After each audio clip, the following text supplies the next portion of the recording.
Hi, this is Mark Arnold with yet another episode of Fun Ideas Podcast. And today we have a special guest, courtesy of JJ Sotomayor, who's been here before. He says, "You got to talk to this guy." And Uh, I've known of this guy many times. He drew this Popeye cover among other DVD covers, but he's done a whole bunch more. So we're going to talk about that in the next show. And here he is, Stephen DeStefano. Hi, guy. hello, everybody. How are you? Oh, it's nice to see you. Thank you for having me on, Mark. Thank That's very you. nice. Yeah, All yeah. right. So yeah, I look at your stuff and I used to buy Amazing Man. I used to well, I buy all the Popeye DVDs, and so I know of your artwork and everything, and you Yeah, worked on cartoons and all sorts of things, and I go, I did. I don't even know where to begin. So maybe you can start off and just say, tell me a little bit about yourself and how you got to where you are. Or maybe, that's a bit Oh man. encompassing thing, but Yeah, I don't even know where to start. It's been a long time. Yeah, because I started as a kid. I grew up in New York City and I read comics and I loved Popeye. It all kind of bizarrely came together in ways that it probably shouldn't have. But yeah, as a teen, as like a 13-year-old, I started writing to Bob Razakis at DC Comics. He was the production coordinator or what have you, but he was also a writer. And I started writing to him and being right pain in the ass 13-year-old kid. And my dad, he was laid off around that time. He worked at a Ford dealership in Brooklyn, and that's when the automotive industry was imploding. And so after writing to Bob a couple times, I wrote to him and I said, I can't, my family can't afford to like give me money for comics anymore. Can I work for DC and then you'll pay me in comics? And Bob, to his this is actually a truly, truly kind gesture. He said, "Don't worry about it. I'm just going to put you on our comp list, and then you'll get all our comics, and wow. that's it." It's truly amazing. It's really, really a generous, generous thing for him to have done that. I mean, I don't know if it was that big a deal for him to do that at DC. I mean, he probably could have put anybody he wanted on the comp list, but just to do this for this 13-year-old kid that he barely knew, which was very, very, very nice. And so that got me the connection to DC. I was always drawing. I mean, it seemed I can't remember a time I wasn't drawing, so it seemed destined that I was going to do this. I can't do anything else, quite frankly. This is the only thing I know how to Right. do. And so yeah, so it worked out. Like a few years later, I was still writing to Bob Razakis. I got to know him a little bit better, and he said, do you want to be an intern, a summer intern at DC? And I was like, yeah, sure. That sounds good. Yeah. And so I did. When I was 15, I started working at DC, and I also did the next summer when I was 16. And then I started pitching one-page ideas for their House of Mystery book. Okay. Because they'd always had one-page gags Right. in House of Mystery. And so I pitched a few of those, and they were terrible, but for whatever reason, they published them. And then by the time I finished high school, or towards the end of finishing high school, I didn't want to go to college. I knew that. Um, and I already had an in at DC. In fact, I was already drawing for DC, and I figured that's what I want to do. And so I spent the summer after I graduated, and this is all. It's if you live in your parents' house and you're 17, you're gravy. I Yeah, mean, yeah. and they thought I was going to stay, forever with a wife Right. and kids or something. So yeah, I took the summer off and I came up with a few ideas actually. There were three ideas that I pitched to DC. Um, and and I pitched them to Joe Orlando, who was the managing editor at the time, and Joe wasn't that enthusiastic about any of them. So rather dejectedly, I walked into Bob Razakis's office and I showed him Amazing Man because I'd drawn an entire story. Right. And I drew and wrote an entire story by myself. And he said, "Hmm, uh, could I work on this with you?" And I was like, sure.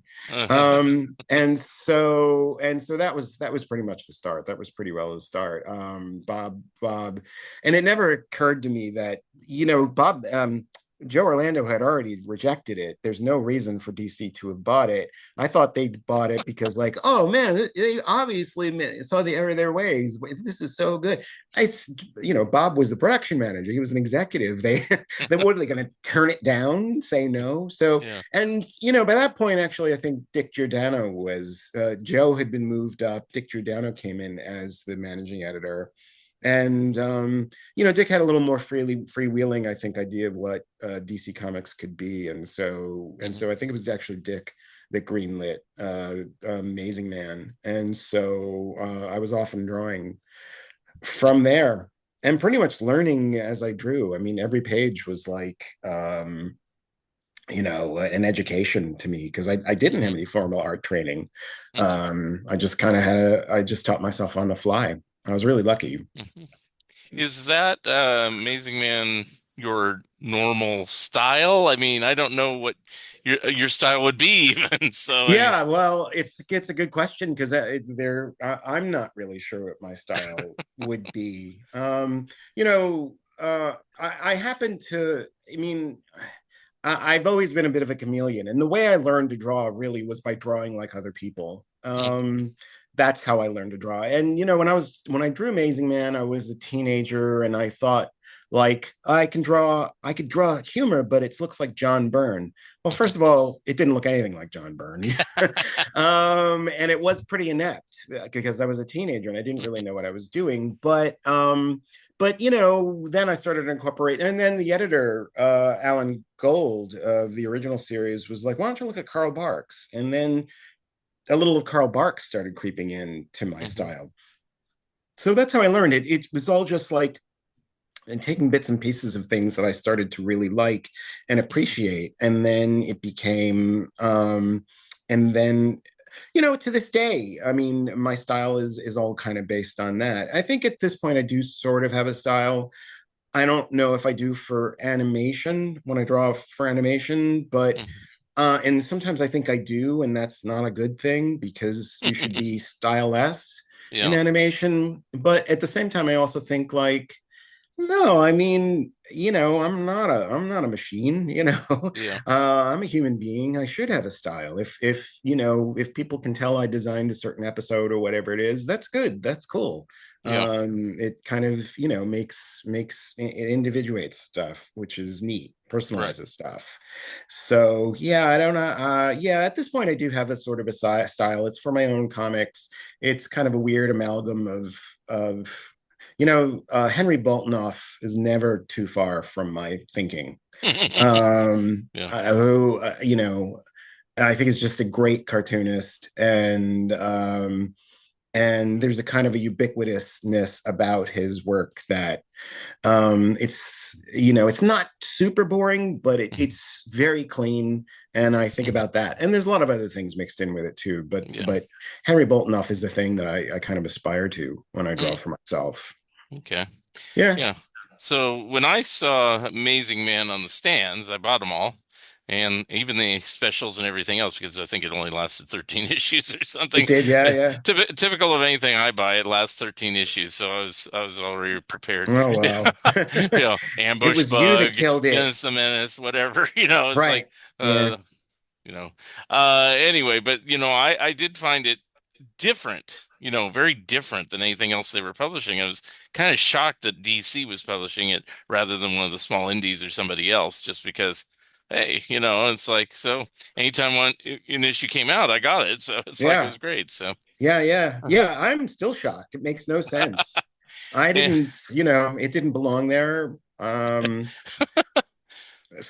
I'm uh, grateful that it happened. But I didn't care because, I always liked, I can't say I never liked superheroes, but, my kind of jumping off point where everybody else would be jumping on is when DC did Crisis. I went through the Crisis and then I stopped buying them. And then, which is not what you're supposed to do. And then with Marvel, is they did the Secret Wars and I stopped buying them too. And it's like, Yeah. it's like I liked what went before. And it's like, well, it was nice to have this miniseries, but, you know, and so, Yeah. ever since I've been into Harvey's and Archie's and all the other things, and yeah, Yeah.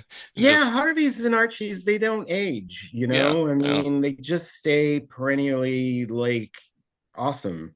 Yeah. Whereas, with DC and Marvel, there's an 80s period, there's a 90s period, Right. there's like, and that's the nature of them, but it also makes them a little, I don't know, not as permanent in a Yeah. strange way. And even when I go for back issues now, if I'm just in that mood to collect back issues, I'll get stuff from the 80s, the most recent, 60s, 70s, 80s is like my sweet spot for all those, Yeah, you yeah, know. yeah, yeah, I yeah. mean, I can go outside of it, but that's where I really like finding something cheap and good, you know. Yeah, Yeah. yeah. I don't. Yeah, you get to a point where it just doesn't mean what it used to Yeah. you. I mean, Yeah. you know, um, but that's okay. I mean, I keep saying, if somebody says to me, "Did you see what happened?" and you know what happened in the latest issue of Justice League or something like that. And I'm like, no, I don't, because it's not for me. It's not Right. intended for Right. me. It wasn't written for me. It's not drawn for me. Yeah. It was drawn and written for me in 1975, and Right. that's when it was at its best, as far Hmm. as I'm concerned, because I Yeah. was a kid and it was all new and exciting back then. Right. But if Captain America does some god awful thing that's horrific, or Superman's a murderer now or something like that. It's like, well, I mean, I guess if they have to do that, they have to do that. I wouldn't know how to sell the characters myself, but I mean, they're doing it, and it doesn't upset me because it's not for me. Right. I can always go back and read Kurt Swan. It's never going Yeah. to go Yeah. away, and that's my Superman. And that's what I kind of do myself. So, okay. Yeah, yeah, I'm not yeah, saying yeah. anybody else is wrong. That's just No, no, we not at just happen all. to I be in mean, agreement about this. yeah, yeah, yeah. I mean, that's totally cool. Whatever Yeah. anybody likes is Yeah. totally cool. It's just like, Right. but that's Yeah. horses for courses. It's like you read what you like. Right. And there's no rules. Yeah. Whatever And makes you and when I happy. when I switched over, I kind of felt a little guilty. I was like, I should be reading this superhero stuff, but it's like it wasn't exciting me. And I said, oh well, I'll just do what I want. And I'm Yeah. happy I did because I kind of created my own path. And uh, I don't know if you know much about what I've done. I did a fanzine about Harvey Comics over the years, Oh, and right, right. Yeah, yeah, yeah. then eventually led to the book, the Harvey Comics Companion, with the entire history and things like that. So it's like, Right. and So did people you have. move from superheroes to Harvey? Yeah, but I mean, Reading superheroes? I was kind of buying them concurrently for a while there. But looking back on it, I realized the big cutoff point, for DC, I'll say, is Crisis. And it's like when Crisis came out, I was buying every issue. I loved it and everything like that. And it's almost like in my mind, it's like I love the Crisis story, and I like Marv Wolfman and everything. And it's like, but now it's over. It should just be like a dream sequence. I want to go back to the way it was, and Yeah, I didn't know it was yeah. going to be so permanent. And and since then they've done many more permanent things, and it's Permanent. like, Yeah. I'm like, okay. Yeah, well, I mean, I agree. I could rail about it, and I could get upset about it. But the truth is like there's been any number of times over the years where I've thought like, yeah, they should have just like explained it away Yeah, at some point, which they sort of did yeah, multiple times yeah, over, as you said. But yeah, I personally didn't think it was a great idea. It was a hmm cool comic to read, yeah, but I think the idea was to clean up DC continuity, but in cleaning it up, they just made it even messier than right. before. And I always thought it was just totally strange and ironic that because the two new books that came out immediately after from DC, right after the crisis, one was Booster Gold, and okay, that made sense, and the hmm other one was Amazing Man, and that made no sense. That didn't make any sense. They just went through this, whole rigmarole. Every book for a year was just like an onslaught of the continuities changing. Everything's going to be wrapped into one thing. Everything's going to make sense. And then they bring out, this book about a superhero that lives in Queens, New York, and it has nothing to do with anything else. Yeah. It was just, I mean, I look back and I think like that didn't really work. hmm But I mean, again, I appreciate Dick's freewheeling idea of, hey, look, he also, not that long after that, he came out with Watchmen, and Right. that also had nothing to do with continuity. I think Right. Dick was just And and that worked out super well, obviously, for everybody involved, at And least that I every. like too. So, I tended to like, Yeah, the new kind of different types of thing. I did like Batman the Dark Knight when it came out, not so yeah, much now, but it's like I think time has changed my opinions, but overall I still like it. Um, yeah, you yeah, know, yeah, and yeah. and things like that. But we'll talk more about comics, but I wanted to kind of go backwards a little Sure. bit because you said a couple things along the way. Did you have any like formal art training, or were you self-taught? You acted like you're self-taught, but in your bio on Wikipedia, the bastion of accuracy that it is, it says you went to High School of Art and Design. So, I mean, was that considered training, or you're just Yeah, doing it? Okay. yeah. That's the sole bit of actual art training that I ever had, Okay. in terms of being, going to an art school. Hmm. Yeah, I went to the High School of Art and Design, but only for 1 year, actually. Oh, okay. Um, because it was, I lived in Queens. It was in Manhattan, which meant it was a subway ride away, which meant all my friends were going to the local high school, and I was going into this exotic, foreign, hyper intense middle of the city. Hmm. And it spooked me like crazy. And by the end of it, I sort of dug it, but I still had this idea, because I was pretty headstrong. I was just like, no, I just want to go to my local high school. I just want to be like normal kids. And of course, by that point, I was also working for DC, so I was Right, nothing. I right. wasn't. I wasn't normal. That's Yeah, ridiculous. yeah. But yeah. So yeah, I always think of, it's funny.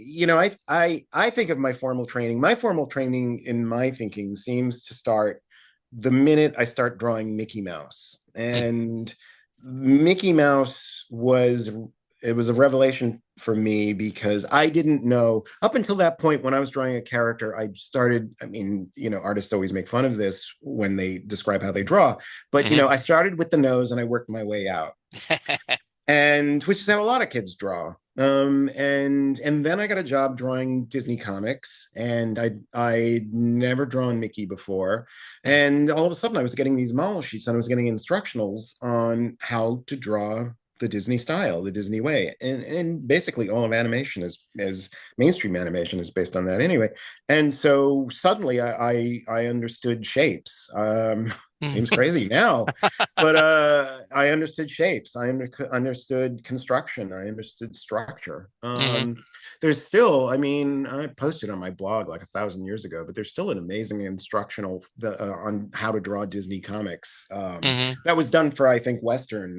Yeah, I think I've seen it years ago. Yeah, yeah. Yeah, it's great. It's still one of the best comics instructionals I've ever seen. Mhm. But that was huge for me. And then I say, and moving out to Los Angeles and working in the animation business, and working with, extraordinary people, my first job in Los Angeles, I feel like that was college for me. That was sort of like my master's degree or something. Right. That was me, really, really, really learning how to draw. That was me taking whatever I'd learned from Disney, drawing Disney comics, and applying it, in quantum mechanics or something. Oh, okay. So, and that was the thing that really pushed me, I think, as a technical artist, as a Okay. technician. Yeah. So I So assume like these covers to the Popeye, which really get the mood of a Fleischer, I'm moving out of the way so you can see it. Otherwise it I know looks what like it I have a is. fist in my head. I can see it. I mean, Yeah, yeah, yeah, I know what yeah. it For is. people watching this, that's what. Oh, gotcha. But was this done after all those years of Disney and the other things that you were working on? So, you know, I Yeah. mean, Well, let me I think. guess what it is like you kind of captured the essence of how a Fleischer cartoon would look with the thick and thin lines, or just the overall thing. Whereas maybe when you were younger, you might not have done that. You might have just drawn modern day Popeye of the time. Is that correct? Or how? Yeah, sort of. I actually got the job drawing Popeye before I moved out to Los Angeles, Okay, and but back then the model was the Sagendorf right. Popeye. In fact, actually, it was weird. My first job drawing Popeye was, it was actually drawing a cigar. Mm. um they wanted to do King licensing was always, every licensing outfit always had to follow what Disney did, because again, Disney's the giant in the room, the elephant in the room. And so Disney had their present day Mickey, their modern Mickey, and they had pie-eyed Mickey, the 1930s Mickey. And Mm. so the head of licensing, or the art director of licensing, had this idea, well, we can have our present day Popeye, which is Bud Sagendorf, and we can do licensing with Cigar's Popeye. And I walked into that room at the right moment. I actually got that job. And so I started drawing it. Actually, and I was also drawing Disney comics by that point. And so I Yeah. was learning, like, oh, okay, this is how you do it. Okay. Um, but it was only after, yeah, it was after being in Los Angeles, and I came back from Los Angeles, and I was still working for King Features Licensing, and by this point they had a new art director, my friend Frank Caruso, and he said, let's make the model for Popeye just the Fleischer model. Mm. Can you do like a bunch of um can you do model sheets Mm. of just Popeye and that style? And I was like, yeah, because I'd already done it once. I actually, before I did that, I did a serious cell. What do they call them? A serious cell, or Yeah. it was like a cell. It was a big scene of Popeye fighting pirates, Mm. and it was for a Myron Waldman series that he was Ah, doing. okay. Yeah. And so, but they didn't want Myron to draw it, so I drew it. Yeah, I mean, lots of things Myron had drawn. I have no idea why they used mine and they put Myron's name on it. Yeah. I was upset about it at the time, but Myron certainly deserved anything he got, for Yeah. sure. I mean, he was, Was it he was. maybe because he was too old at that time and he couldn't draw as well as he once did, No, or oh, okay. what's weird is, like, there were other Myron things coming out that Okay. were Popeye. Occasion once or twice after that, they did get me to quote unquote correct them. They never did anything when he did Pudgy or Betty Boop Mm. cells, but my Popeye, they would have me come in and draw that stuff. So yeah, so it was Frank who sort of said, let's make the model for Popeye the Fleischer model. And I'd always loved the Fleischer cartoons. I'd Right. always had a really, really strong feeling for them ever since, from before it was verbal, quite Yeah. seriously. And so it was just in my bones. It was just a thing that had to come out. I mean, Right. it was going to come out anyway. Yeah. Right. So I think, in fact, that drawing behind you, Mark, was not. I don't recall that being drawn for the DVD. I actually recall Oh, that being just to put one of the model sheets, one of the initial drawings I'd done for King Licensing, and they just smacked it right on. no, okay. Yeah, I think after that I started drawing Okay. for the DVDs. Okay, because yeah, there's a long gap. This is, of course, the volume one, which is the majority of the Fleischers, and then there was later volumes through Warner Archive of the 1940s cartoons. And did they call you back each time, or did they say we're going to plan to do at least three, just to give us three drawings, or how did that work out? No, they called me back each time. Oh, okay, Each time it was it was time to package one. And yeah, I don't remember the last time pre-pandemic, maybe, when I was called yeah, to do yeah. They got through the 40s, and it's always the uh demand now by the fans. When are the 50s cartoons coming out? And you get like Jerry Beck going, I don't know, it's like, I yeah, know, poor yeah, Jerry. yeah, Yeah. yeah, yeah, Yeah. Well, whenever they come out, I'm ready, man. yeah, Because yeah. for me, it's a joy to draw. I mean, I've drawn, and eventually I did draw the Sagendorf Popeye as Mhm. the main model. But to draw Popeye in his navy whites is really special for me, because Yeah. even though that's not necessarily my favorite Popeye, Hmm. it's still like Popeye, and I almost never get to draw him like that. Right. So. Now, this is just an off aside, it's like we recently lost High Iceman. He was doing Popeye Sundays a few years ago, up until a few years ago, and then Yeah. they hired somebody else. Did they ever consult you, or did they say, "Oh, this guy's too busy doing other stuff," or what? Or what, would you be even interested? Um, you know, I decades ago, when I'd met Bobby London, and he was still drawing the strip. Hmm. And I recall that Bobby offered me to, he asked me to be his assistant, but he said, I have no money for it. I make practically nothing off of Hmm. this off of this strip. And that probably made me never really want to do it. Yeah. I always wanted to be asked. Hmm. But yeah, and but I to this day I've never actually drawn. I actually ghosted Slylock Fox Yeah. for Bob Weber a couple times, but I've never drawn for the newspaper strips, Mm. and I'm not even sure I could. I've also there was some advertising things with Popeye that I did Sundays for and stuff like that, but I've never drawn. I don't even know if I could like make that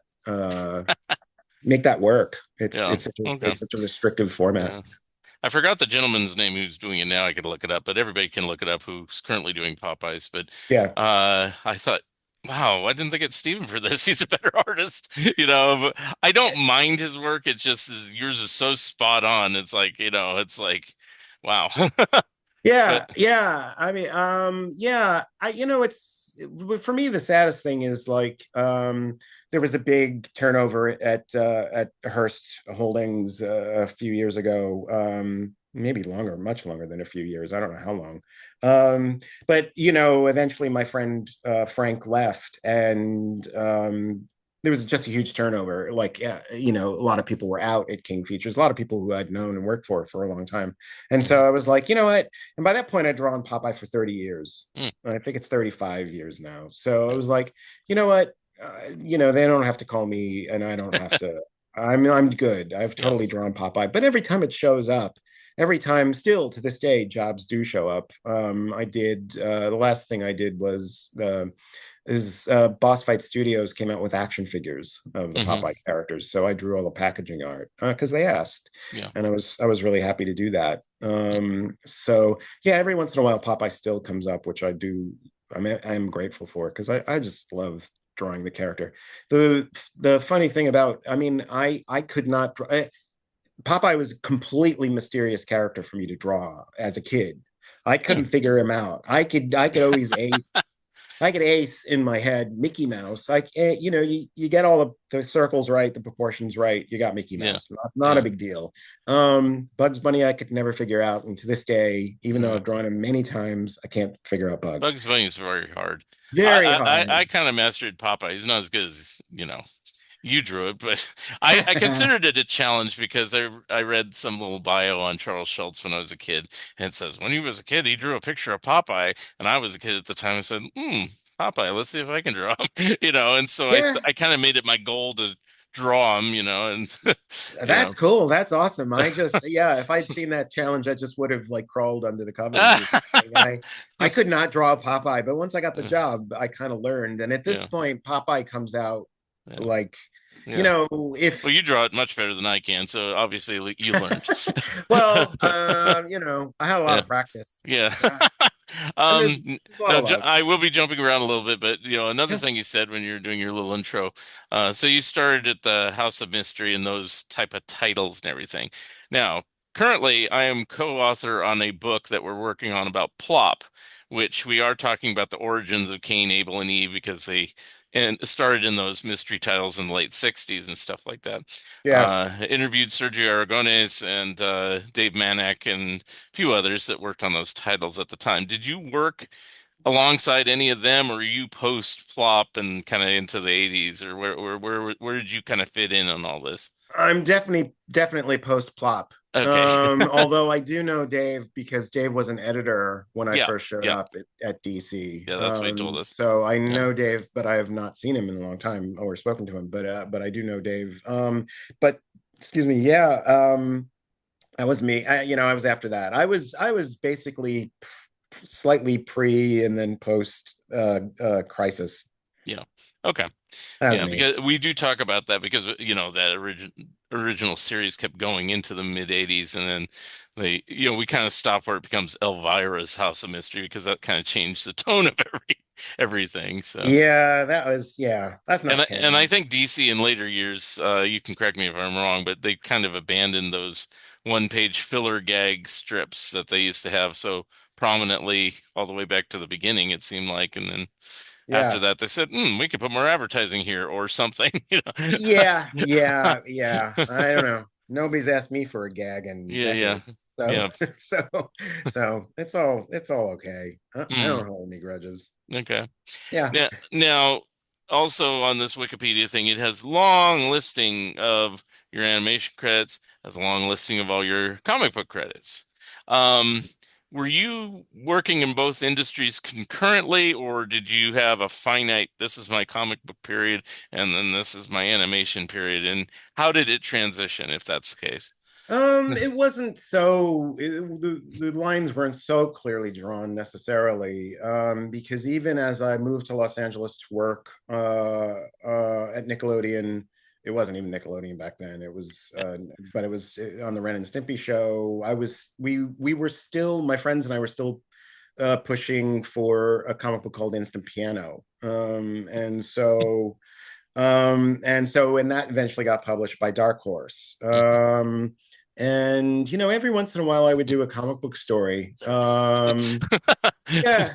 And so yeah, I keep telling people, it just keeps coming up this week, that I still consider myself a comic book artist. I consider Hmm. myself a cartoonist first and foremost, but I consider myself a comic book artist more than an animator, despite the fact that I've had much more presence in animation than I did in comics. Yeah, But I just love comics. I mean, I love the art form. It's just special to me. yeah. Yeah. Well, let's go through some of these and Okay. we'll go through your bibliography. We'll just go by publisher. Okay. Apple Comics, you had one thing there. It's 101 other uses for a condom. Do you remember doing that and how did that come about? I remember Apple Comics. They didn't have I too don't many remember titles. Apple Comics. I Yeah. think I think I remember it. That's the only thing listed here. But Yeah. anyway, yeah, if you don't have any memories, that's okay. No specific memories. No. Okay. Now Dark Horse, couple things you said, like Instant Piano, you just said. I don't even remember that, so I have no idea what that was about. But I did read Wolf and Red. I did read Hellboy Jr., and I do remember you having some artwork in there. Um, were those situations where you were just called in, or did you volunteer, or how did that work? How do you get these type of jobs like those? The other things, I mean, the only thing I could, the other things are just vague. Instant Piano was something that we pitched, obviously, but Hellboy Jr. was a thing that Bill Ray uh, spearheaded, and I was Yeah. working with Bill Oh, in okay. Los Angeles, and um, and yeah, he pitched it as, it's Hellboy, but it's his Harvey Comics, so Right, it'll right. be it'll be like, really little hot stuff Yeah, rather than Hellboy. And I thought this was great, and yeah, I never really had an opportunity to bust out my Warren Kremer style, yeah. which I had taught Mm, myself. It mm, was really important to me because Warren's one of the best mm. artists ever.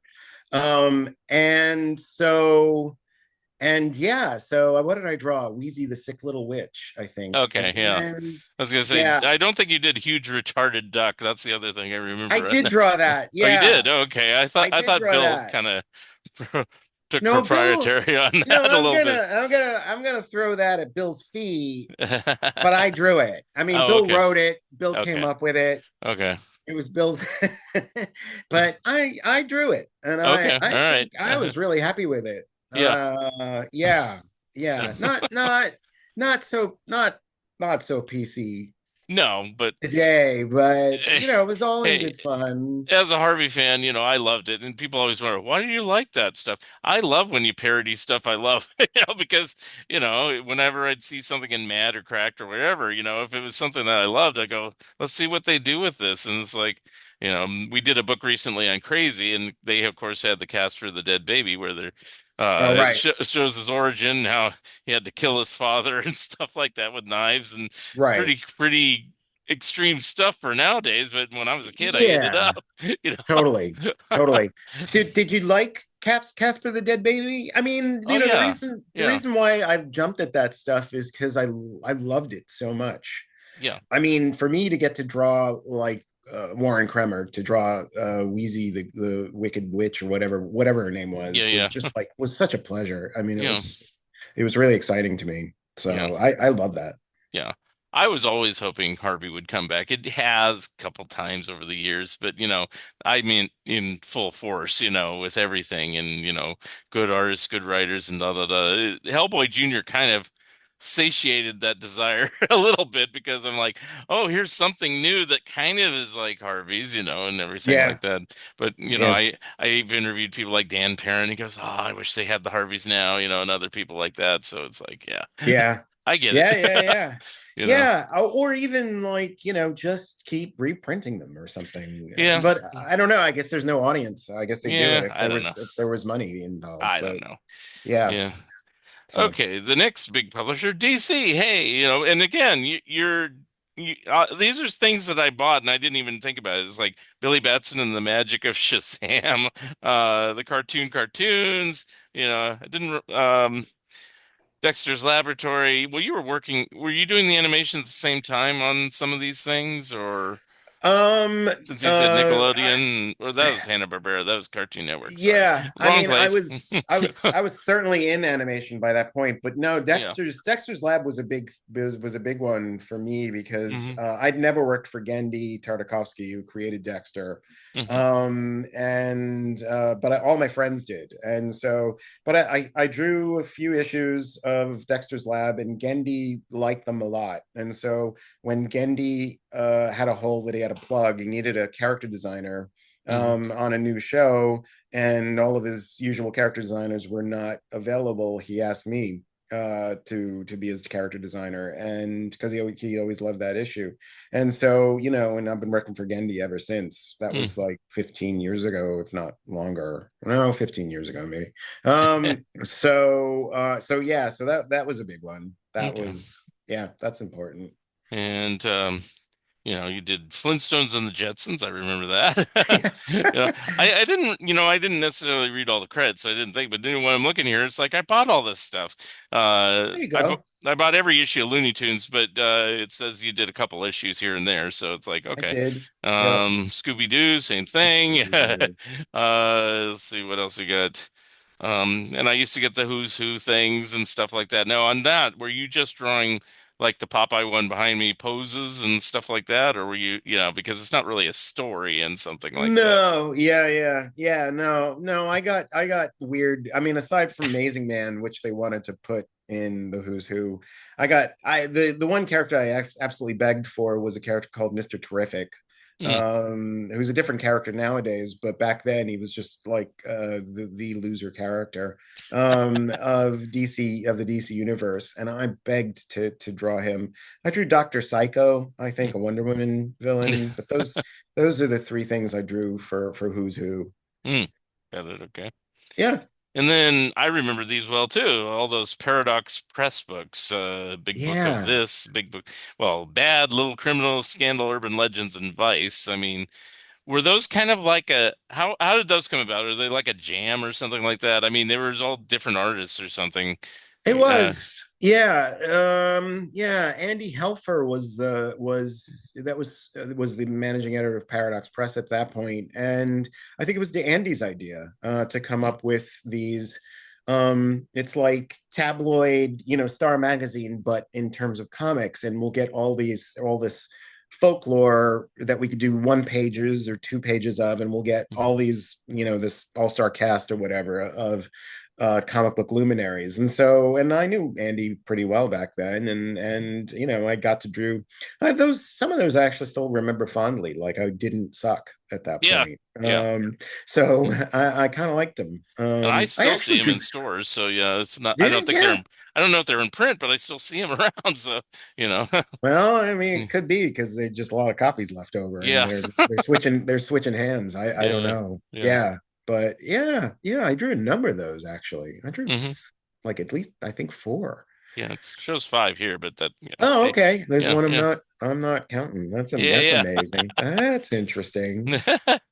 Now, when you worked for Disney Comics, is that when Disney actually took it over from Gladstone or Gemstone or whatever it was? Stone. Yeah, Okay. that's when Disney actually took it over. When was Okay. that? I mean, like, yeah, that was before I moved to Los Angeles. So we're talking Okay. like 1990, Yeah, it 90. says 90, 91, Mickey Mouse Adventures, and you did most of the issues.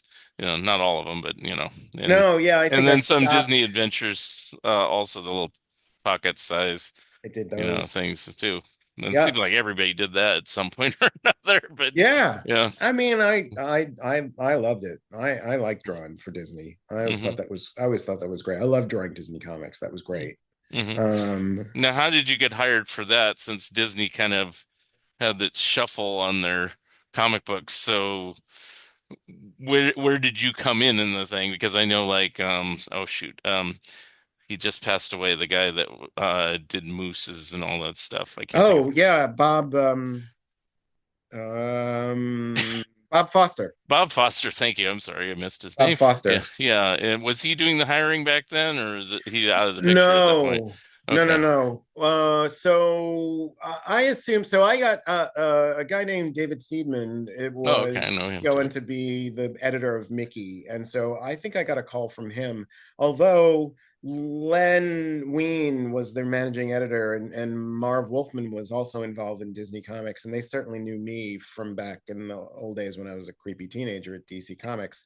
So they might have. It was actually might have been Len who told David to give me a call. And David called me and he said he was coming to New York. He wanted to meet with a bunch of cartoonists. He was going to take them out to lunch. Would I like to come? And so I was like, yeah, I'd like to come. And it's one of those things in my career where I was like, somebody must have told me, why don't you just draw up a whole story. This way Mm-hmm. he'll know like you're serious. And yeah, there was a bunch of other cartoonists at this lunch, but I was the one that drew a Mickey story. I took did I draw a story? Maybe just a page. It was probably just a page, but I took a Gottfredson sequence and I just turned it into a comic book page, and I think that made and it was bad. It was not good, but I think that it made an impression upon David. And then after that, he called me and he hired me. And then after that, he was replaced by David Cody Weiss as the editor, and I was still drawing Mickey, but not that much longer after that. Okay. But I love drawing Mickey. I've drawn a lot of Mickey in my career as well. I mean, almost as much as Popeye. It's Now, were you just drawing Mickey prior to the comic? Is that why? Yeah, I mean, yeah, I know you said you drew it I drew it as non-professionally, but it's like, but yeah, I how did drew they know you could do it? I mean, it's not that complex of a character, but still, no, yeah. no. Well, yeah, well, you get on somebody's list, and as a guy who's approved to draw Mickey Mouse, and you get to draw Mickey Mouse. So from there, I think what happened was I moved to Los Angeles, and they were still every once in a while Disney thinks we better put Mickey in a cartoon for some reason. And they gave it to one of their directors, a guy named Chris Bailey, a really talented guy. And I got a call from him when I lived in Los Angeles. Hmm. I was working at Ren and Stimpy, and he said, I love what you're doing with Mickey. You make him really badass. We're doing a short. It's called Runaway Brain. Can we meet?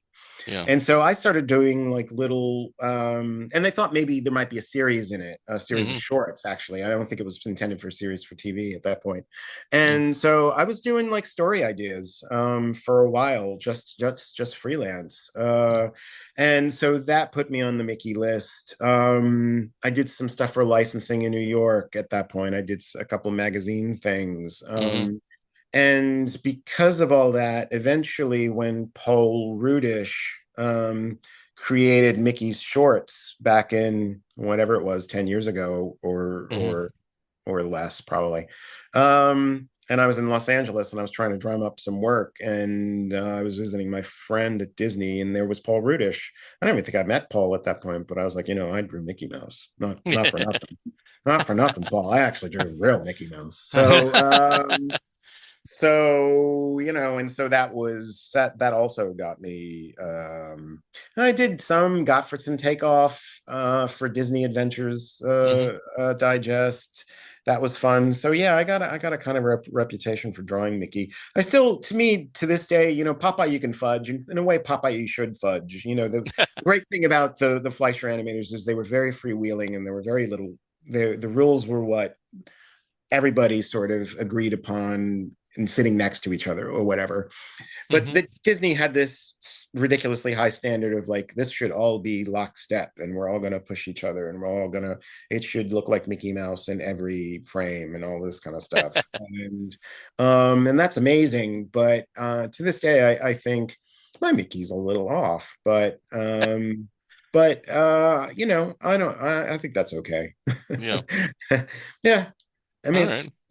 yeah. Yeah, I was reading it all at that time. I mean, and there's, other ones, uh, Pat Block and John Yips and all those different ones that, and all, of course, all the European guys. I don't remember all their names, but yeah, Yeah, they're and things like that. So yeah. Dan Yipis and Ramona Scarpa are yeah, just yeah, unbelievable. I mean, I could never, I could aspire to that, but they set an unbelievable standard. It's amazing. mm, But I mean, but Gottfredson, you know, is still on the uppermost of my mind when I draw like uh um Henry.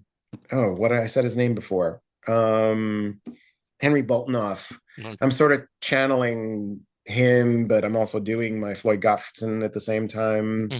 Mhm. So they're kind of melding. Floyd Gottfredson, Mickey Mouse is never that far from my mind, actually. It's cool. Yeah. Let's see. Fantagraphics. I never read many of their comic books, but I did see a few issues. I probably actually had these issues of Critters, just because it's more funny animal stuff. And so Yeah. I said, Yeah. but I never really said, "Oh, I'm getting this because Steven's in it." It's Yeah. like, Right. No, I it's wasn't like, in it that much, so it was yeah, okay. I yeah, mean, yeah. yeah. Like I said, I'm just going down the list. Now, Yeah, here's an interesting one. You worked with Harvey Pekar at least once on American Splendor. How did that that's work? true. Yeah, I mean, he was a character in his own right, so I'm just wondering. Harvey was totally a character, but I knew his wife Joyce Brabner first. Mm, We got involved together in some with political activity, and so that's how I got connected to Joyce.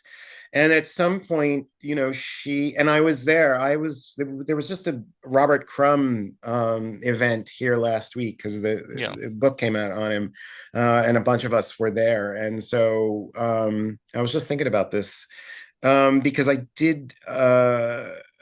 met Harvey the first time when Joyce called me and she said, "Come to the David Letterman show. Harvey's going to be on, and he really needs Yeah. someone to calm him down, and you're a really calming influence."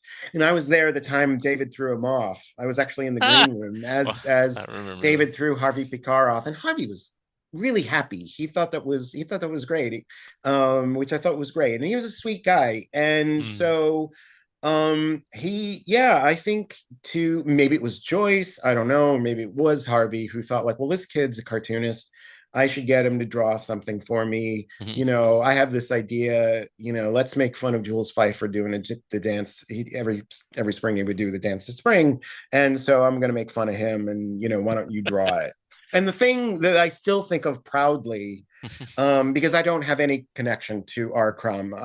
Crumb is obviously a genius and mhm, one of my heroes, but mhm. I've never really met him or I've never spoken to him, and likely won't. Although if it comes up, that'd be great. But Yeah. Harvey showed my work to Crumb. He told me, and he Hmm. said, "Wow, this kid draws you uglier than I do," which I still think of really proudly. Yeah, because I drew Harvey kind of ugly. Uh, Yeah, that's funny. yeah, Now, yeah, yeah. now my connection to Crumb is I had to do an article for Back Issue once about Weirdo. And it was easy getting most of the cartoonists, Peter Bagg, whoever. Uh, but of course, the gold star would be if I got Crumb himself. Of course, he's Right. halfway across the planet, and I said, "Well, I can try." So I sent him an email, and it took him a while, but he did respond, and he was the nicest guy. He typed his answers. I didn't interview him like we're doing. He just Yeah. responded by email, but he wrote these very lengthy, thought out answers for everything I asked him. And it's like, originally the article was going to be like 4 or 5 pages long. It turned out to be 20 pages. And I said, I didn't tell them that they had to run it all, but I said, I would recommend not cutting this. And they looked it over and they said, you're right. So they bumped some other things for this big 20-page article that I wrote with Crumb's interview and everything about Weirdo. Yeah, So, I mean, if you're gonna, yeah, aside from Aileen and Pete, if you're gonna interview, if you're gonna have 20 pages in a book that dedicated to Weirdo, it should be to Robert Crumb, you right. know. That makes sense. Yeah. That totally makes sense to And me. they didn't think And I'd get him either. And I go, it was just a crapshoot. Sometimes you talk to somebody, sometimes you don't. But he was yeah, in a good mood. He was all apologetic. He says, I'm sorry, I don't check my email very often, and he was still within the deadline because they give you like almost a year deadline. And, right. it's probably like 3 or 4 months into it. And, then we Yeah, yeah, just yeah. corresponded back and forth for a couple months and then got it done. Yeah. I'm impressed that he has email. I didn't even Yeah, know because he just seems like a guy who just wants, his wind up gramophone and stuff and his 78s. right. And more power to him. That stuff's awesome. Yeah. But I'm impressed that he had email. That's Who good. knows if he checks it now? I mean, this is about 10 Yeah, years 10 years ago, so who knows what he does. But gotcha. Yep, anyway, yep, yep. Yeah. um Marvel Comics you didn't do very much, but strangely enough the thing you did there I actually read, which was Bill and Ted. Excellent Adventure and Bogus Journey because Yeah. obviously I love the movies.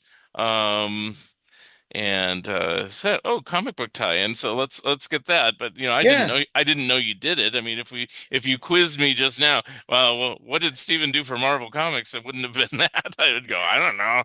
Yeah, well, that came through. I did actually. The only thing I did on that was the first few issues I inked. I was an Hmm. inker on that Okay. because my friend Evan Dorkin was writing and drawing it, Okay. and I don't know why Evan thought to ask me if I would ink it, but I inked it. Hmm. I inked the first issue, I inked the special Bill and Ted's Excellent Invent Bill and Ted.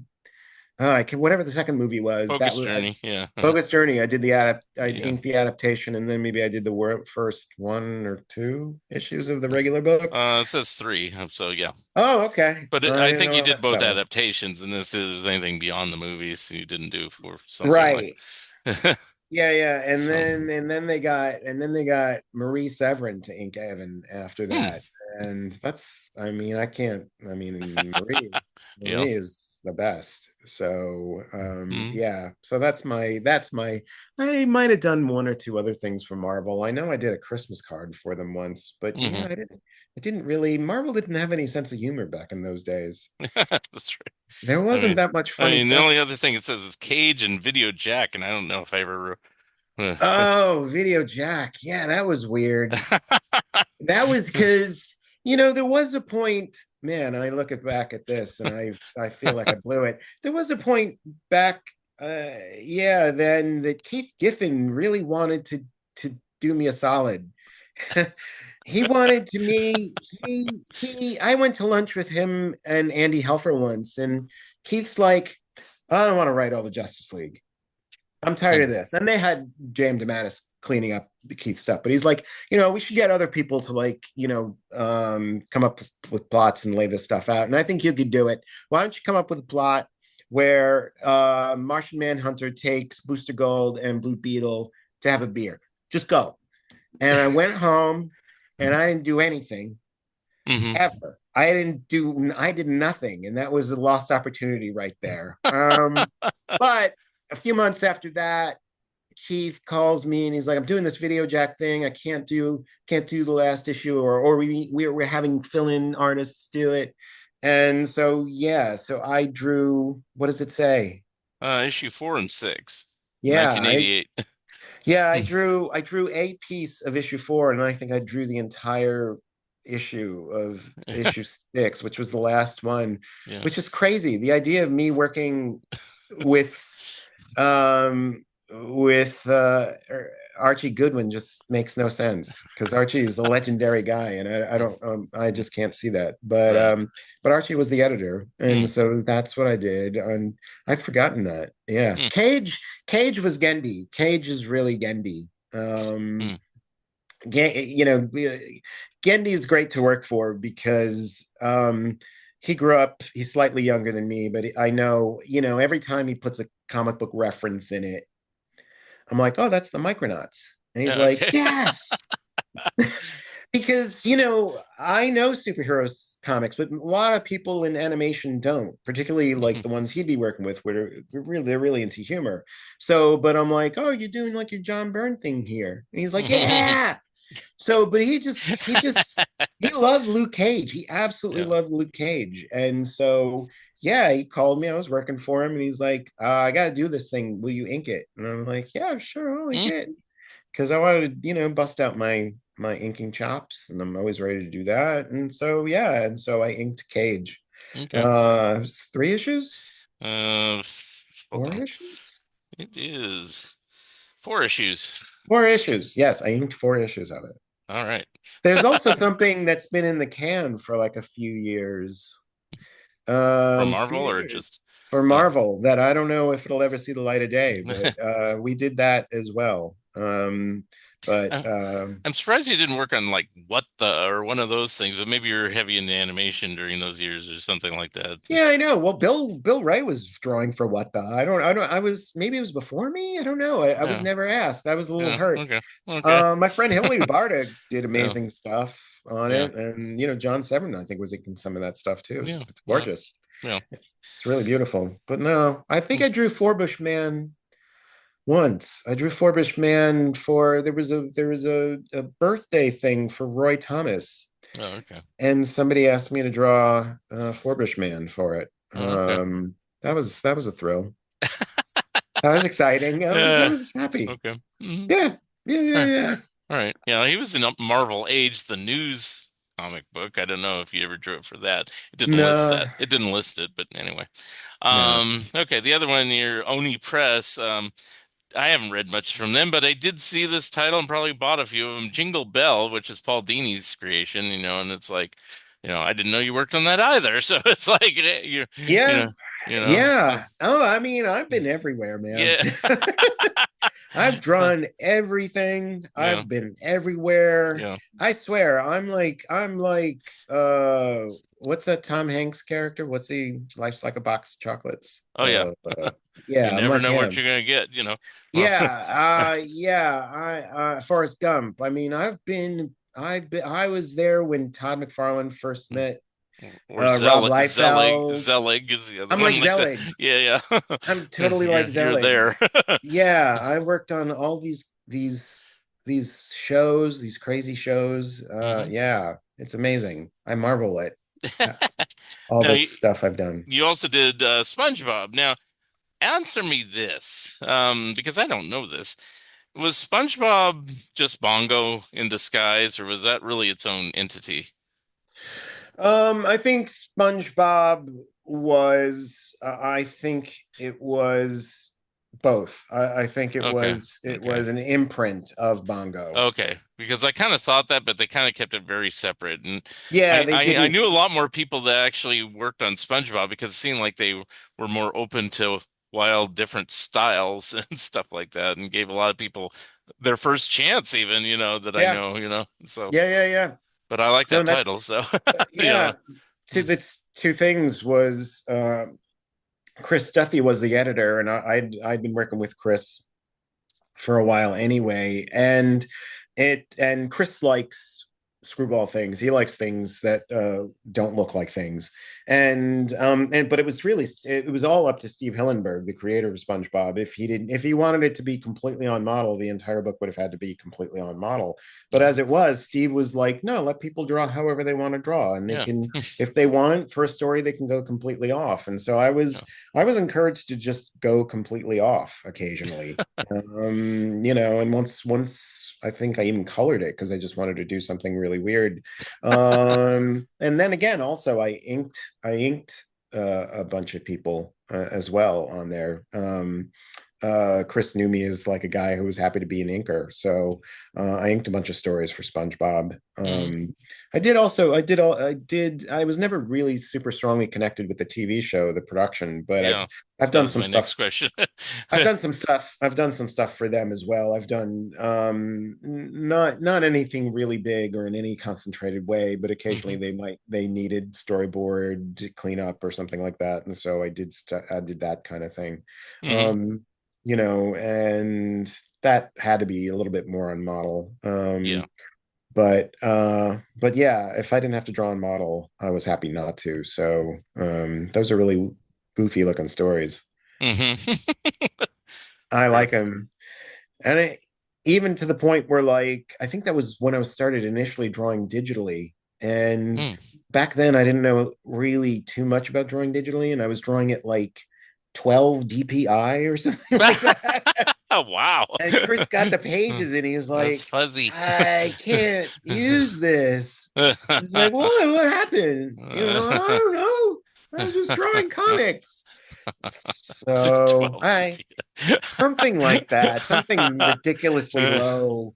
Or maybe it was like 350 450 DPI or something, but the size was actually like an inch by an inch, Right, right. Yeah. some bizarre like Photoshop setting that I did Hmm. not think about at all. But Hmm. I did wonder why like my brush was so weird and crunchy on that story, I have to admit. Yeah. I should have checked the settings. I don't know. Now, But I want to talk a little bit about your animation. So, you got your start in animation at Ren and Stimpy with yeah. John K. and everything, Yeah. Notorious John K. Were you there from the beginning, like during all the chaos and all that stuff, or were you there later on when it was like Bob Camp and stuff?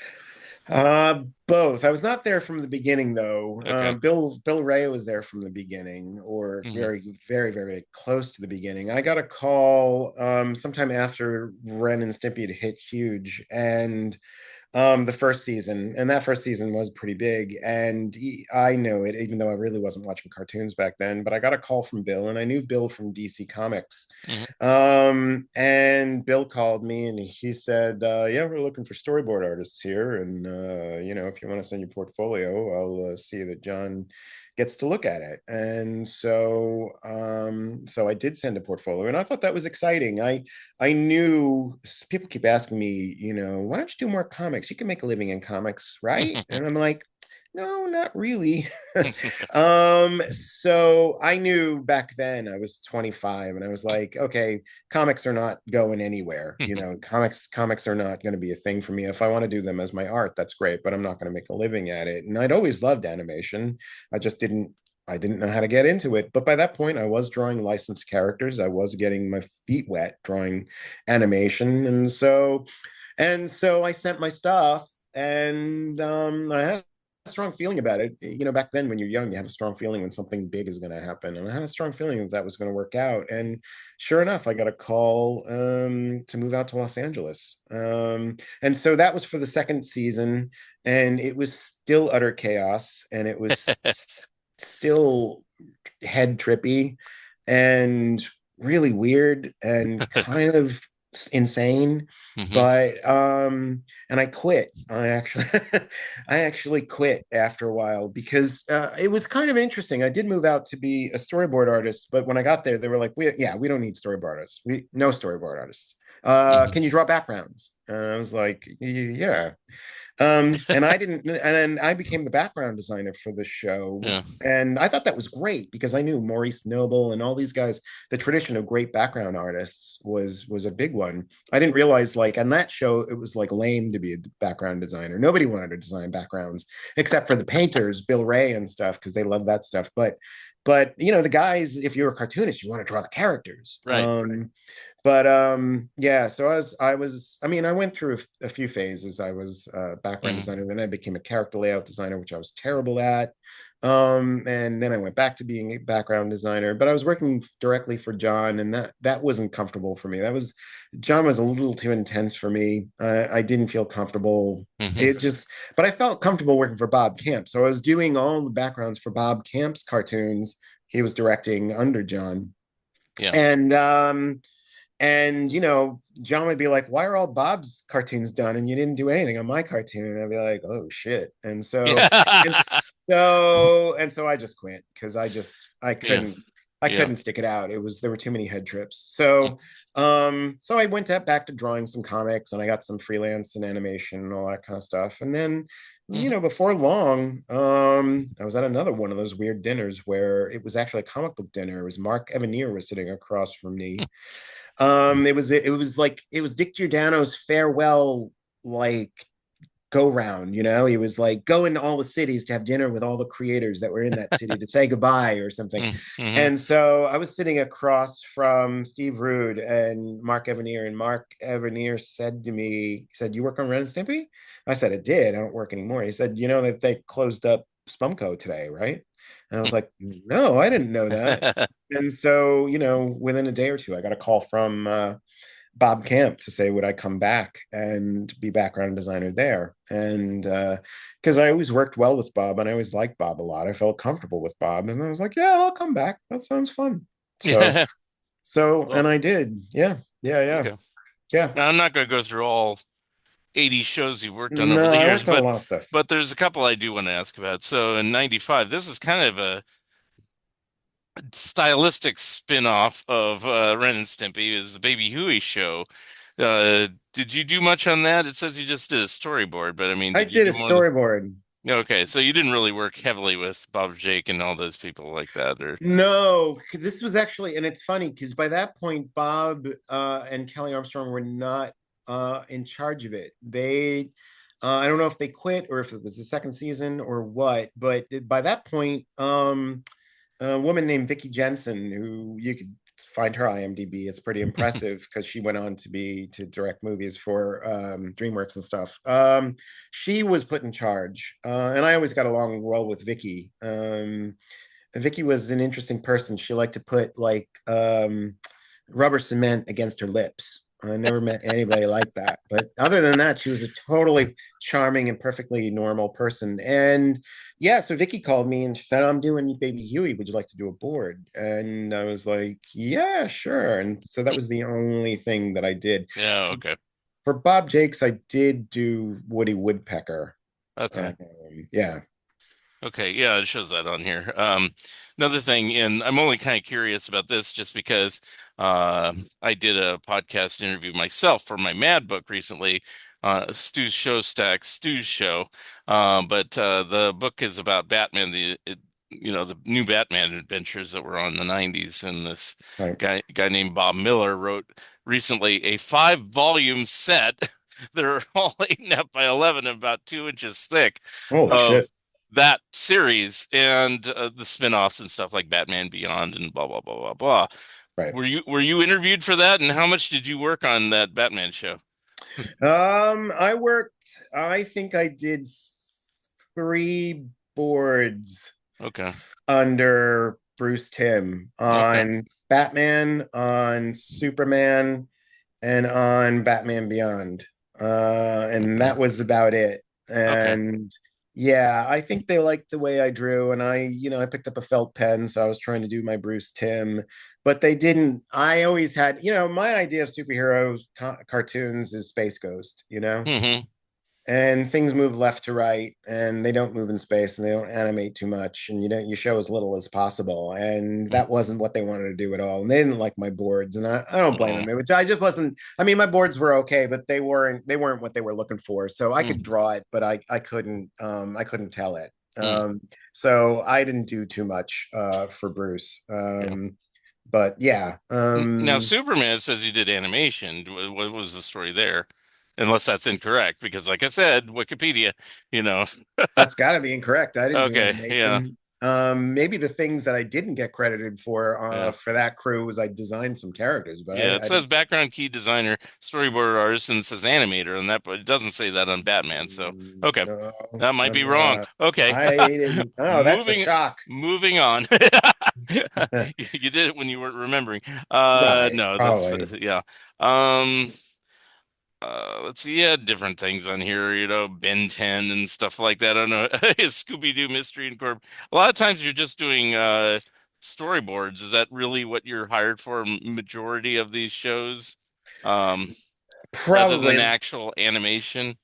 Oh, I was never an animator. Oh, I okay. I can't actually animate. I don't know how Okay. to animate. I was always either in design or I was in storyboards. Hmm. For probably the majority of those are storyboards.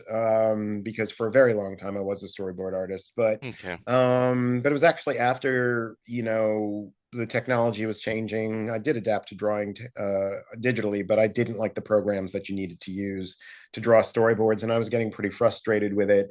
Hmm. And it's at that point that Gendy Tartakovsky called me and he said, "I love what you did with that Dexter comic. Can you design this show with me?" Hmm.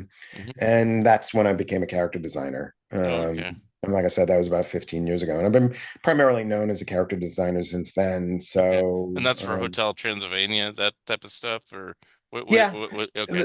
Yeah, the first one was Symbiotic Titan Oh, was okay. Yeah, the that's thing. on here. Yeah. But then yeah, and then I did the little bit of Samurai Jack stuff. Yeah. And but Hotel T, I worked on his three movies with him. Okay. Yeah.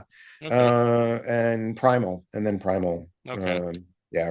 And the only other one I wanted to ask about, just because it's so different, at least to my eyes, it may not be, it's probably just more of the same, is the Cuphead show. I mean, how does that kind of fit into all this? And how did you get involved in that?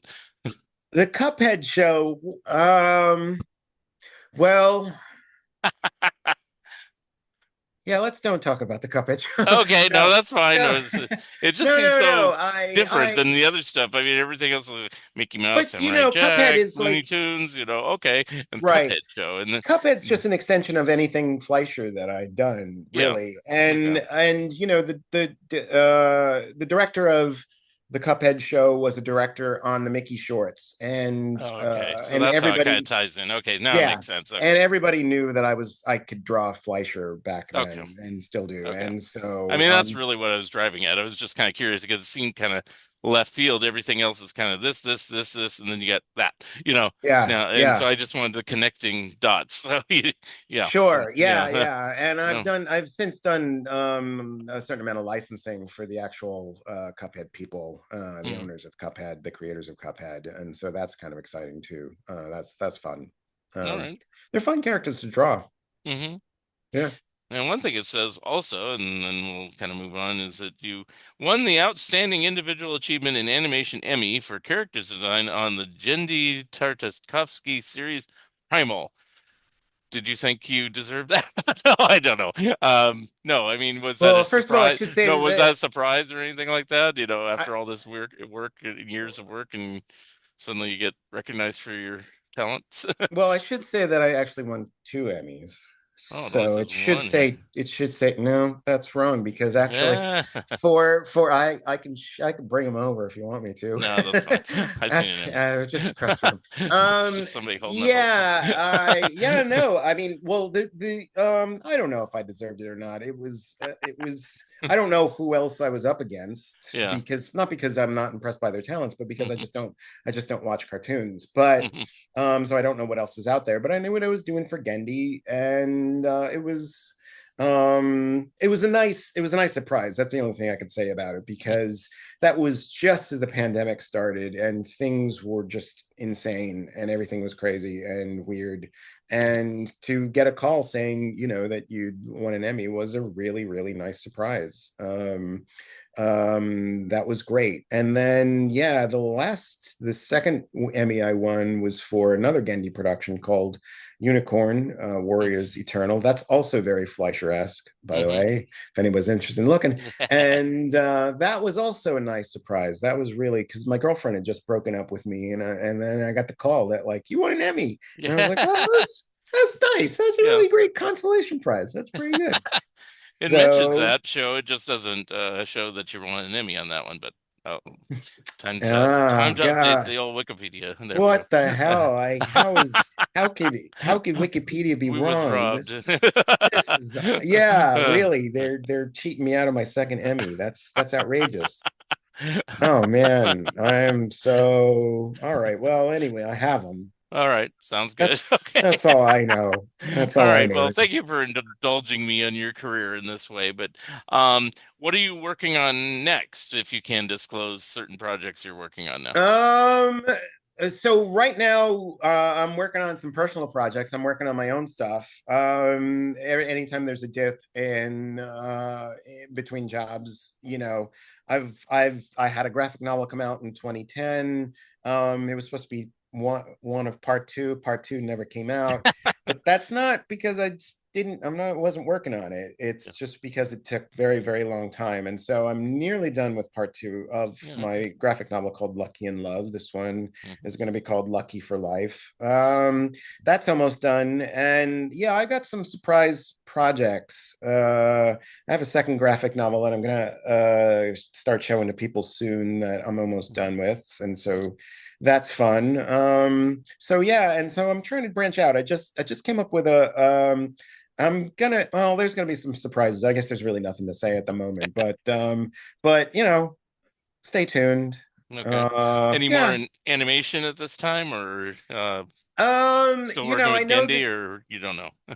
well, I know that there's stuff that I was doing development on for Gendy. Hmm. And when people, if it, I anything that Gendy does usually sees the light of day. So, but Hmm. when people see it, they'll be kind of flabbergasted and it'll make sense to them at the same time. Okay. So that's potentially something to look forward to. And oh yeah, and the last time I drew Popeye, I will say this: the last time I drew Popeye was this year, and I can't say more. Okay. Is It it wasn't. It tied into wasn't. It an wasn't for the. It wasn't for boss fight. That was last uh, year. The last time I okay. drew Popeye was early this year, Mhm. and yeah, you'll have to stay tuned on that. Okay. Hopefully, there'll I be was gonna some say, good was it for some news. sort of anniversary, but I'll let you. Uh, yeah. No, Okay. Yeah. is it an anniversary? It's not. It's always an anniversary. You could say It's it's the always an anniversary of anniversary, the character, the anniversary of the first animated short, the right? anniversary of the TV shows, whatever. That's true. He's got a Yeah, lot of but firsts. yeah, That's true. yeah, Yeah, yeah, yeah, yeah. yeah. So something to look. Just keep checking the All right, listings. all right. So And then my final question is, are you making any sort of convention appearances or anything in the next few months or anything like that that we should be aware of, or no, I don't. I don't do conventions too okay, that's much. fine. Yeah, that's not so much my thing. Okay, I've done them occasionally, okay, but yeah, I just like to draw them. I don't like to sell them and all right, press flash or all right. anything like that. I mean, I like that the fans enjoy the stuff, Mm-hmm. but yeah, Okay, I don't go okay. so much to conventions. And Do you? JJ didn't tell me, but how do you guys know each other? I mean, obviously animation background and everything else, but I mean, you know. I met JJ through our mutual friend Karen Berger. Oh, okay. Not Karen Berger. I'm sorry, Oop, not Karen Berger. Karen Green. I don't know how Karen Berger came out of Karen my Green. my Yeah. my lips. Karen Green, who is the curator and the creator of Columbia University's cartoon and comics archive. Hmm. And so Karen knows everybody. And I Hmm. met Karen Yeah, I know who maybe. she is. I've never talked to her really. She's on Facebook, but I know There you of go. her. Yeah. Yeah, and so so JJ came to there was some event at BAM or something at the Brooklyn Academy of Music. It Hmm. had to be have something to do with I think it was the Fleischers or something like that. I don't Oh, remember what okay. they were showing animation. Anyway, JJ sat down next to me and we realized we had a lot in common. And for whatever reason, he had his car with him then, and also Mark Newgarden was with us that Oh, night. okay. Hmm. And so JJ was like telling Mark, "Come to my car because I have a Fleischer desk." And I'm like, "Who has a Fleischer desk in their car?" And Mark knew what he was talking about. And yeah, he had these Fleischer animation setups, Hmm. these wooden discs. He had the disc set up Hmm. that he was trying to get rid of. Oh, okay. And I was like, I'll take one off your hands if you. And so, thanks to JJ, I do have a Fleischer disc. All right. Uh, yeah. That's Uh, pretty cool. And so yeah. I can't thank So JJ enough. And JJ's a pretty awesome guy. okay. Yeah, Yeah. he just referred me to you and I said I know who he is. I've seen his work for years, obviously. But I didn't know you personally or anything like that. And Yeah. JJ, it was kind of like I interviewed him for something years ago, and then when I started doing the podcast, I said, "Hey, I remember this guy." And then we did an interview a few years back, a couple years back. Yeah, JJ's a So pretty amazing guy. yeah. JJ's definitely a guy to talk to. Yeah. Um, So, and and most of the JJ's, people you yeah. said have been on this podcast at some point or another. So that's why I was like, oh, Oh, that's okay. cool. Yeah. So I'm like, I know that guy. I know that person. Yeah. So Yeah, anyway, all keeping it right. all in the family.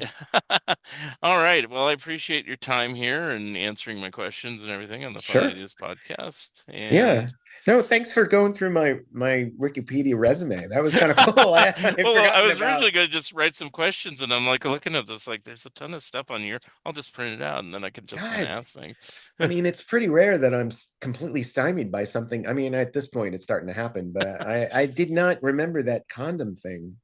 But now Yeah. I do. The more I think about it, the more I do. But I Uh, don't remember anything called Apple Comics. So yeah. I can't remember what Apple Comics published, but I know I have something from them. And it wasn't the condom thing, it was something else. yeah, I don't know if they did like a 3D book or something weird. They did something weird that it just happened to be published by Apple Comics. That's the only thing I know, but I'd have to look it up. So yeah. I don't know. Yeah, I can remember what I drew, but I don't remember anything about them. interesting. Okay. Yep, yep. But On that anybody note, eager, go anyway. look for it. All right, it's worth a it's worth a mint now. I'm It's a sure. key book out there. Go get Absolutely. it. I mean, Go huge bucks. slab it, and show it on your shelf. Anyway, all Yes. right. Well, thank you again, Stephen, for being my special No, guest. thank you, Mark. It was great. If anything's coming out that you want to talk about in the future, or just you just want to shoot the breeze, come on back, and we'll do Sure. another one of these. Sure. Yeah. Yeah, I'd love that. That'd be great. That'd be awesome. All right. Super. And I thank you again. And this is another episode of Fun Ideas Podcast. I'm your host, Mark Arnold, and that wraps it up, and we will see you next time.